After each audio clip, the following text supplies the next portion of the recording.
هەوڵەکانی ئێران و تورکیا بۆ وشکردنی سەرچاوە ئاویەکانی عێراق و هەرێمی کوردستان لە کۆتایی نزیک دەبنەوە و لە دیوی وڵاتەکانیانەوە چەندین بەنداوی گەورە و بچووکیان لەسەر سەرچاوە ئاویەکان دروست کردووە. عێراقیش تا ئێستا هیچ پلانێکی بۆ ڕوبەڕووبوونەوەی قەیرانی ئاو لە داهاتوودا نییە. تورکیا لە ڕێگەی پرۆژەی گاپەوە کە زیاتر لە 10 بەنداو لەخۆ دەگرێت و ئێرانیش لە ڕێگەی بەنداوی ئازاد و گاوشاد و داریانەوە سەرقاڵی گلدانەوەی ئەو سەرچاوە ئاویانن کە لە وڵاتەکانیانەوە دێتە نێو خاکی عێراق. پەرلەمانتارێکی پێشووی عێراقیش دەڵێت ئێران و تورکیا گوێ بە ناڕزایەتیەکانی عێراق نادەن. ئەوەی ئێران و تورکیا کوردیانە خەرقێکی یاساییە بۆیە پێویستەکە عێراق لە ڕێگەی فشارە نێودوڵەتەکانەوە بتوانێت ئەم هێزانە ڕابگرێت و تەنانەت لە دوا وەفدی عێراقی کە سەردانی تورکیای کردو بەڕوون و ئاشکرا بە عێراقیان وتۆ ئێمە پێش چەندین ساڵ بە وڵاتی عێراقمان وتووە کە ئێمە کۆمەڵێک پرۆژە لەسەر ئەم ئاوانە ئەکەین کە بۆ عێراق دێت پێویستە عێراق خەمی خۆی بخوات. عێراق تاوەکو ئێستا بەدەمەوە نەچووە. لە ئێستادا ڕووباری دیجلە کە سەرچاوەکەی وڵاتی تورکیایە لە وشکبوون نزیک بۆتەوە.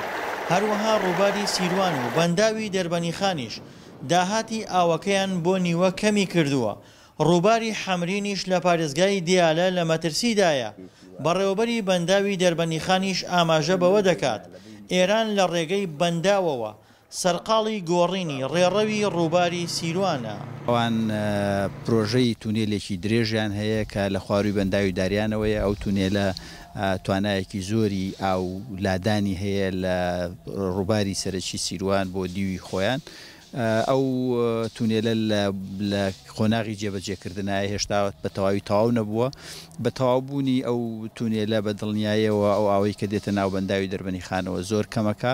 هەر بە وتەی بەڕێوەبەری بەنداوی دەربەنی خان ئەوان حکوومەتی عێراقیان لە مەترسیەکانی وشکبوونی ڕووبارەکان و قەیرانی ئاو لە داهاتوودا ئاگادار کردووەتەوە. بە پێی زانیاریەکانی دەنگی ئەمریکاش بەرپرسانی عێراق بۆ ئەو مەبەستە لەگەڵ ئێراندا گفتوگۆیان کردووە، بەڵام ئێران بەردەوامە لەسەر جێبەجێکردنی پرۆژەکانی لەسەر سەرچاوە ئاویەکان.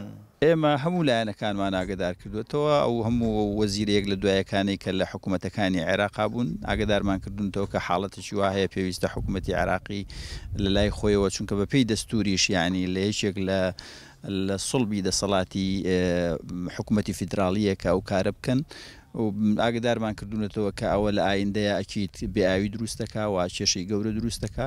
بەڕای زۆربەی شارەزایان کێشەی نێوان وڵاتان لە ساڵانی داهاتوودا لەسەر ئاو دەبێت کە ئەوان بە جەنگی ئاو ناوی دەبن. لە داهاتوودا ڕەنگە لە دوای ساڵی 2040 جەنگی ئاو لەم ناوچەیە دەستی پێ بکاو. ئێساکە تقریبان وەکو خۆتان نەزانم مەظاهری ئەم جەنگی ئاوە دەستی پێی کردووە. بۆ نمونە تورکیا پرۆژەیەکی زۆر گەورەی دەست پێ کردووە لە هەشتاکانی سەدەی ڕابردووە. ئەوش پرۆژەی گاپەوە ها لە تەوابوونە نزیکەی 12 بەنداو لە خۆ ئەگرێت و وا لە ڕووبارەکانی عێراقەکە کە 90% کەم بێتەوە. مەبەستم قەبارەی ئاوەکەیەتی.